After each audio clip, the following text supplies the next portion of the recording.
እሺ፣ በፍጹም ልብህ በእግዚአብሔር ታመን፣ በራስህም ማስተዋል አትደገፍ ይላል።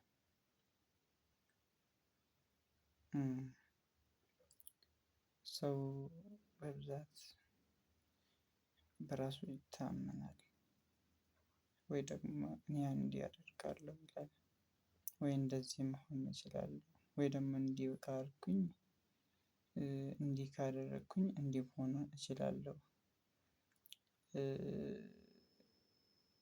የምፈልገውን ነገር በራሴ ጥረት አገኘዋለሁ ይላል ብዙ ሰው። በርትቼ ስለሰራሁኝ ሀብታም መሆን እችላለሁ፣ ደግሞ ራሴን ከሰው ስለለየሁ ኃጢአት አልሰራም። እንደዛ ያሉት ነገሮችን ሰው በራሱ አደርጋለሁ ሊል ይችላል። ግን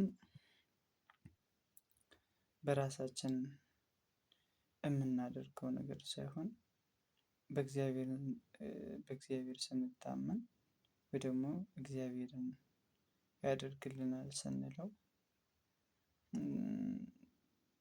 እሱን አስቀድመን ስንጓዝ የምንፈልገውን የትኛውንም ነገር ማግኘት እንችላለን። ሰው እስከሆነን ድረስ በምድርም በሰማይም ያለው ነገር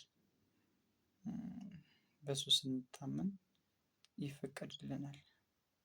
ስለዚህ የትኛውንም ማግኘት የምንፈልገውን ነገር ስንፈልግ እግዚአብሔርን ማስቀደም ይኖርብናል።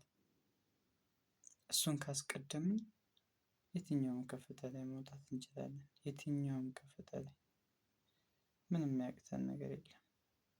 መጀመሪያ ግን ያንን ነገር ከማድረጋችን በፊት አንድን ነገር ለማድረግ ስናስብ እሱ እንደሚያደርግልን ማወቅ ይኖርብናል። አመሰግናለሁ።